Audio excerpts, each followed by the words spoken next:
నమస్తే, నా పేరు తేజస్విని. బీసీఎన్ న్యూస్ కి స్వాగతం. ముందుగా ముఖ్యాంశాలు.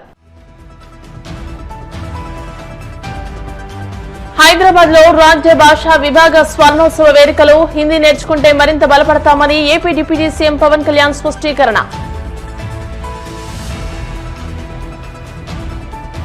విశాఖ పశ్చిమ నియోజకవర్గంలో ఉత్సాహంగా సుపరిపాలనలో తొలి అడుగు కార్యక్రమం. ఇంటింటికి వెళ్లి ప్రభుత్వ కార్యక్రమాలను వివరించిన మంత్రి డిబివి స్వామి.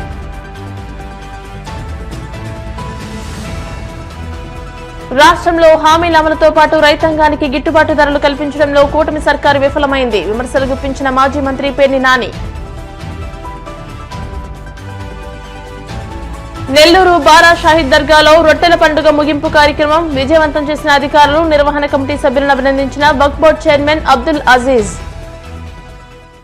ఉప ముఖ్యమంత్రి పవన్ కళ్యాణ్ హిందీ భాష యొక్క ప్రాముఖ్యతను నొక్కి చెప్పారు. ఐటీ రంగంలో విజయం సాధించడానికి ఆంగ్లం ఎంత ముఖ్యమో దేశంలో ఎక్కువ మంది మాట్లాడే హిందీని నేర్చుకోవడం వల్ల కూడా అంతే ప్రయోజనం ఉంటుందని అన్నారు. హైదరాబాద్ గచ్చిబౌలి బాలయోగి స్టేడియంలో ఏర్పాటు చేసిన రాజ్య భాషా విభాగ స్వర్ణోత్సవ వేడుకల్లో పవన్ మాట్లాడుతూ దక్షిణ భారతీయ సినిమాలలో 31% హిందీ డబ్బింగ్ ద్వారానే ఆదాయం వస్తుందని గుర్తు చేశారు. వ్యాపారానికి హిందీ అవసరమైనప్పుడు నేర్చుకోవడానికి వచ్చిన ఇబ్బంది ఏంటని ప్రశ్నించారు. హిందీ నేర్చుకోవడం అంటే మన ఉనికిని కోల్పోవడం కాదని, మరింత బలపడ్డమని స్పష్టం చేశారు. తెలుగు, తమిళం, కన్నడ, మలయాళం వంటి మాతృభాషల పట్ల గౌరవం ఉండాలని చెబుతూనే హిందీని పెద్దమ్మ భాషగా అభివర్ణించారు. బెంగాలీ గీతం జాతీయ గీతమై ఒక పంజాబీ భగత్ సింగ్ భారతదేశానికి ఒక రెవల్యూషనరీ ఐకన్. రాణా ప్రతాప్ శౌర్యానికి దేశానికి ఎక్కడో రాజస్థాన్ లో ఉన్న రాణా ప్రతాప్, తమిళనాడులో ఉన్న Abdul Kalam missile man of India, Madras presidency ద్రావిడ ప్రాంతంలో ఉన్న ఒకళ్ళు చేసిన జెండా, మువ్వెన్నెల జెండా మన భారతదేశానికి తిరంగా. ప్రతి భాష జీవ భాష. మనం మాట్లాడే తెలుగు, తమిళ్, కన్నడ, మలయాళం, వరిస, వడియ, ఏ భాషలైనా కావచ్చు మన మాతృభాష.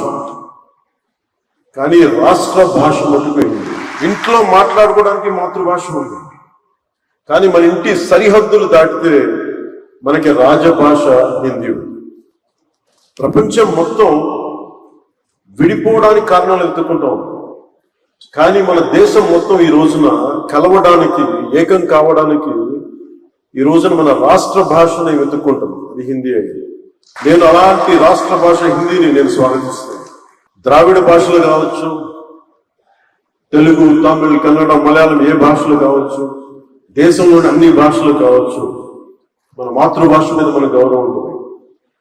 మన మాతృభాష అమ్మ అయితే, మన అమ్మ భాష అయితే దాని మన పెద్దమ్మ భాష హిందీ. విద్య, వైద్యం, వ్యాపారం, ఉపాధి, వీటన్నిటికీ అన్ని భాషలు, వీటి కోసం అన్ని భాషలు, మాండలికాలు, గోడల్ని ఛేదించుకొని వెళ్ళిపోతున్నారు వీటి అవసరం కోసం. ఇలాంటి సమయంలో హిందీ వద్దనుకోవటం, హిందీని వ్యతిరేకించటం రాబోయే తరాల అభివృద్ధిని పరిమితం చేసుకుంటాం. ఒకరితో కలవడం అంటే, మన హిందీని నేర్చుకోవడం అంటే మన ఉనికిని కోల్పోవడం కాదు, మనం మరింత బలం చేకూర్చుకోవడం. ఇంకొక భాషను అంగీకరించడం అంటే మనం ఓడిపోవడం కాదు, కలిసి ప్రయాణం చేయడం. హిందీని రాష్ట్ర భాషగా అడగటం అంటే, రాష్ట్ర భాషగా ఉండటం అంటే it is not a submission, it is an edition. English నేర్చుకుంటేనే కదా మనం ఐటీ రంగంలో అందిపుచ్చుకోగలిగాం. అలాంటిది దేశం మొత్తం మీద హైయెస్ట్ పాపులేషన్ మాట్లాడే 3rd హైయెస్ట్ లాంగ్వేజ్ ఉంది. మరి దాన్ని నేర్చుకోవడంలో అడ్వాంటేజెస్ ఉన్న దగ్గర డిసడ్వాంటేజెస్ ఎప్పుడు చూడండి. ఉర్దూని యాక్సెప్ట్ చేసి, పర్షియన్ యాక్సెప్ట్ చేసి, ఉర్దూని యాక్సెప్ట్ చేసి హిందీని మీరు మా మీద రుద్దుతున్నారనేది చాలా చాలా అవివేకం అనిపిస్తుంది. If you could accept Urdu, why don't we accept Hindi? What is the problem? అందుకు నీకు ఒక్కసారి ఈ రోజున south Indian films 31% of the films హిందీలో 70 రెవెన్యూ వస్తుంది. వ్యాపారానికి హిందీ కావాలి, వ్యాపారానికి హిందీ కావాలి, నేర్చుకోవడానికి హిందీ ఇబ్బంది. That's my question on this. అందుకని నేను మనస్ఫూర్తిగా 2000 ఎప్పుడో ఒక సినిమా చేసినప్పుడు, ఒక సినిమా కుషియన్ సినిమా చేసినప్పుడు, that is my commitment to my రాష్ట్ర భాష. నా భాష ఇది, నా హిందీ.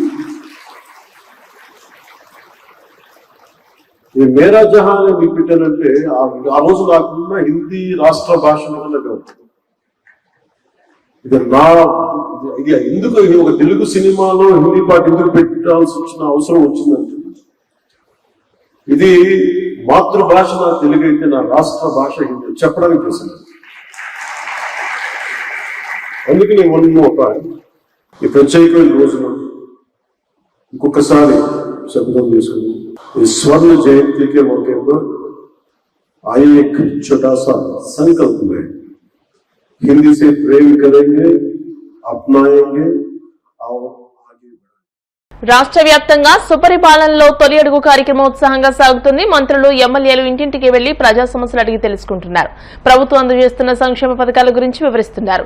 విశాఖ పశ్చిమ నియోజకవర్గంలో నిర్వహించిన సుపరిపాలన తొలి అడుగు కార్యక్రమంలో మంత్రి డిబివి స్వామి పాల్గొన్నారు. ఎమ్మెల్యే గణబాబుతో కలిసి ఇంటింటికి వెళ్లి ఏడాది కూటమి పాలన, అభివృద్ధి, సంక్షేమాన్ని వివరించారు. ప్రభుత్వ పథకాలు అందని లబ్ధిదారులకు అన్ని పథకాలు అందేలా చేస్తామని హామీ ఇచ్చారు. ప్రజలకు ప్రభుత్వ పథకాలు అందుతున్నాయా లేదా అని ఆరా తీశారు. 2014-19 మధ్యలో గణబాబు గారు, విష్ణుకుమార్ రాజు గారు, తర్వాత ఎలగపూడి రామకృష్ణ వీళ్ళందరూ కూడా మా కొండవాళ్ళ మీద గోడలు కట్టాలి, వర్షం వస్తే నీళ్లు కరిగిపోతున్నారు. కొండకి ప్రహరీ గోడ కొట్టేది మేము నవ్వుకునేవాళ్ళం. ఎందుకంటే ఇట్లాంటి మేము చూడాల, మా దగ్గర అన్ని పల్లెటూర్లు పొలాల్లో ఉంటాయి. కొండకి ప్రహరీ గోడ కొట్టి మేము వెనక నవ్వుకుంటే చెప్పారు, మీరు రావండి మొత్తం కొండ మీద ఇల్లు ఉంటాయి అన్నారు. కొండ మీద ఇల్లు ఉండేది ఏంటంటే, నేను చూసింది ఏదంటే ఇంతకుముందు ఆ హనుమంత వాకా జంక్షన్ కొండ మీద ఇల్లు చూశాను. ఇవన్నీ చూసిన తర్వాత చూస్తే వీళ్ళు అడిగింది సహాయత ముఖ్యమంత్రి గారు కూడా నా విధంగా మేము చేస్తామన్నారు. ఇప్పుడు కూడా అంత ఎత్తు నీళ్లు ఉన్నాయి. పాపం గర్భవతులు ఎలా పోతారన్న, కాన్పుకి ఎలా పోతారంటే ముందే దగ్గర జాగ్రత్త చేసుకుంటారని చెప్తున్నారు. సరే, నేను ఆడబిడ్డలో చెప్తున్నా, కాన్పు పాపం ఎంత కష్టపడతారు డాక్టర్ కాబట్టి వాళ్ళ కష్టం ఎంత పోతారు పాపం అని చెప్తున్నా. అందువల్ల ఇంత కష్టమైన వీళ్ళందరూ ప్రహరీ గోడలు అడిగారు. రాష్ట్రంలో కూటమి ప్రభుత్వం విఫలమైన ప్రతి చోట బాధితులకు అండగా వైఎస్ జగన్ నిలబడుతున్నారని మాజీ మంత్రి పేర్ని నాని అన్నారు. తాడేపల్లి వైసీపీ కేంద్ర కార్యాలయంలో ఆయన మీడియాతో మాట్లాడుతూ రాష్ట్రంలో అటు హామీల అమలుతో పాటు ఇటు రైతాంగానికి గిట్టుబాటు ధరలు కల్పించడంలో చంద్రబాబు నేతృత్వంలోని కూటమి సర్కార్ పూర్తిగా వైఫల్యం చెందిందని మండిపడ్డారు. మామిడి రైతుల కోసం బంగారుపాలెం వెళ్లేందుకు జగన్ సిద్దపడిన తర్వాతే ప్రభుత్వంలో కనీస కదలిక వచ్చిందని అన్నారు. చంద్రబాబు అసమర్థ పాలనను ఎత్తి చూపుతున్న జగన్ మునిగిని ఓర్వలేని స్థాయికి కూటమి సర్కార్ దానికి భజన చేసే ఎల్లో మీడియా చేరుకుందని, దానిలో భాగంగానే కుట్రలు, కుతంత్రాలకు పాల్పడుతున్నారని విజ్వెత్తారు. మిర్చి గాని, పొగాకు గాని, కోకో గాని, మామిడి గాని, ఈ పంటలు పండిస్తున్నటువంటి రైతు విలాపం, రైతు కడగండ్లు ఈ ప్రభుత్వానికి పట్టని పరిస్థితి. పేరు గొప్ప ఊరు దిబ్బ అన్న చందాన కూటమి ప్రభుత్వం పైన కింద మేమే. డబుల్ ఇంజిన్ సర్కార్ అంటే రెండు తోసుకెళ్తాయి అంట. డబుల్ ఇంజిన్ అంటే ఏంటి అంటే వెనకొకడు ముందొకడు తోసుకెళ్తారనమాట, నలగ కొడతారు మధ్యలో. జనానికి అర్థం కాల డబుల్ ఇంజిన్ అంటే ఏంటి. మామూలుగా డబుల్ ఇంజిన్ సర్కార్ ఏంటంటే మామూలుగా అర్థం కావట్లేదు అసలు జనాలకి. ఏంటి డబుల్ ఇంజిన్ సర్కార్ అంటే ఏంటి, రెండు ఇంజిన్లు ఎక్కడ ఉంటాయని. కానీ ఇవాళ అర్థమవుతుంది ప్రజలకి. ముందు నుంచి ఒకరితో వస్తాడు, వెనక నుంచి ఒకరితో వస్తాడు, మొత్తం మధ్యలో జనాలను సర్వనాశనం చేస్తారనేది ఈ డబుల్ ఇంజిన్ సర్కార్ అంటే ఇవాళ అర్థమయ్యే పరిస్థితులు వచ్చినాయి ప్రజలకి. ఈ కూటమి పరిపాలన అంటారు, ఇద్దరు హామీలు ఇస్తారు, ఒకడేమో నాకు సంబంధం లేదు అంటాడు. ఇవాళ రైతులు గోడు పట్టించుకునేటువంటి నాదుడు ఒక్కడు లేడు. ఈ ప్రభుత్వంలో ఉన్నటువంటి వ్యవసాయ శాఖ మంత్రి జగన్మోహన్ రెడ్డి గారిని తిడతాకి తప్పితే ఒక్క చోట ఎక్కడన్నా ఏ రైతునైనా ధాన్యం పండించినటువంటి పంట కనీసం గిట్టుబాటు ధరలాగా ఏడ్చి జగనమ్మే పరిస్థితులు ఉంటే కృష్ణా గోదావరి డెల్టాలో ఎక్కడన్నా తిరిగిన పాపాన పోయాడా అని అడుగుతున్నాను. ఏం అబద్ధాలు, ఎవరిని మోసం చేస్తున్నారు? అంటే లోకం చూడదనుకుంటారు ఇవన్నీ. అంటే అచ్చెన్నాయుడు ఏం చెప్తాడు, వ్యవసాయ శాఖ మంత్రి 6,50,000 టన్నులు బాగా పంట పండేసినది, దాంట్లో 80% కొనుగోలు చేసి అంటాడు. అంటే అంత 5 లక్షల చిల్లర కొనుగోలు చేసేసానంటాడు. జిల్లా కలెక్టర్ 7వ తారీఖు ఏం చెప్తాడు, 2 లక్షల చిల్లర కొనుగోలు చేశామని అతను చెప్తాడు.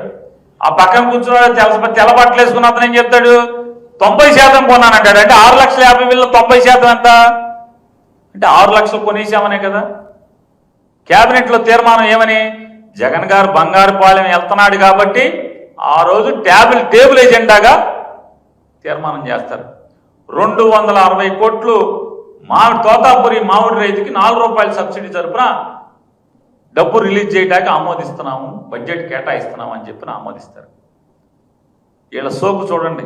అంటే ఎంతసేపు ఈ నారా చంద్రబాబు నాయుడికి, ఈ ప్రభుత్వానికి పబ్లిసిటీ యావ తప్పితే, అబద్ధాల ప్రచారం తప్పితే, సచివాలయంలో పనిచేస్తున్నటువంటి ABN, ETV, TV5, 10 TV, BRK, SRK, ఇంకా చాలా తోతాపూరి ఛానల్ ఉన్నాయి కదా, వీళ్ళందరికీ నేను అడుగుతున్నా, 9వ తారీఖు జగన్ గారు అక్కడికి వెళ్ళంగానే 260 కోట్లు రిలీజ్ చేశామన్నారు కదా, ఇవాళ దాకా జీవో వచ్చిందా అని అడుగుతున్నాను.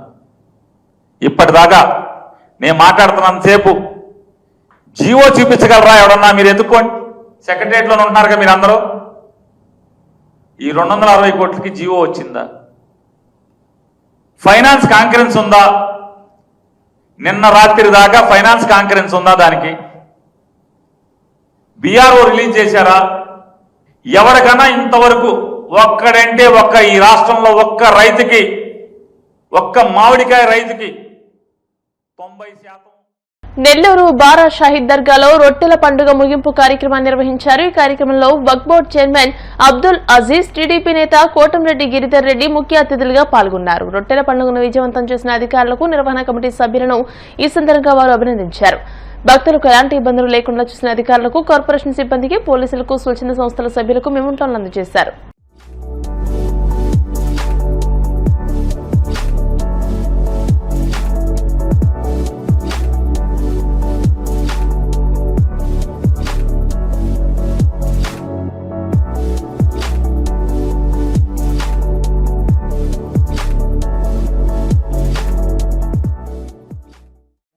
పండగ ప్రస్తుతం భారతదేశంలోనే కాదు, ప్రపంచంలో మత కలహాలు, మత విద్వేషాలు, ఇటువంటి పరిస్థితుల్లో ఈ యొక్క బారా షాహిద్ దర్గా మతాలకి, కులాలకి అతీతంగా ఇక్కడ లక్షలాది మంది ఒక జిల్లా నుంచి కాదు, మన రాష్ట్రం నుంచే కాదు, ఇతర రాష్ట్రాల నుంచి, మరి కొంతమంది ఇతర దేశాల నుంచి గాని ఇక్కడికి వస్తారు. దీని పవిత్రత, దీన్ని కాపాడాల్సిన బాధ్యత ఇక్కడ ఉండే ప్రతి ఒక్కరి పైన ఉంది. మరి ఈనాటి రొట్టెల పండుగ ఎంతో ఆహ్లాదకరమైన వాతావరణంలో ప్రకృతి మనకు సహకరించింది. ఇదే పోయిన సంవత్సరం వర్షం, అనేక మంది భక్తులు ఇబ్బంది పడిన పరిస్థితి. ఈరోజు చాలా ఆహ్లాదకరమైన వాతావరణంలో ఈ రొట్టెల పండుగ మనం ముగింపు చేసుకుంటున్నాం. ముగింపు టెక్నికల్ గా చేసుకుంటున్నాం. 6వ తారీఖు స్టార్ట్ అయింది, 10వ తారీఖు ముగింపు అని. కానీ రేపు, ఎల్లుండి, సోమవారం దాకా, రేపు శనివారం, ఆదివారం ఇప్పుడు ఎంతమంది జనాలు వచ్చారో దానికి రెట్టింపు వస్తారు. మన పని ఆ లాస్ట్ డే ఇక్కడ కంప్లీట్ ఉండే చెత్తని గాని తీసి పంపించేదాకా మన బాధ్యత. ఇట బారా షాహిద్ దర్గా కమిటీ కావచ్చు, అలాగనే మున్సిపల్ శాఖ కావచ్చు, పోలీస్ కావచ్చు. రేపు సండే చాలా జాగ్రత్తగా ఉండాల్సిన అవసరం ఉంది. లోకల్స్ అందరు గాని స్థానికంగా ఉండే వాళ్ళందరూ కానీ వీకెండ్ కాబట్టి మీకు ఇప్పుడు కాసేపు ప్రకటనలు.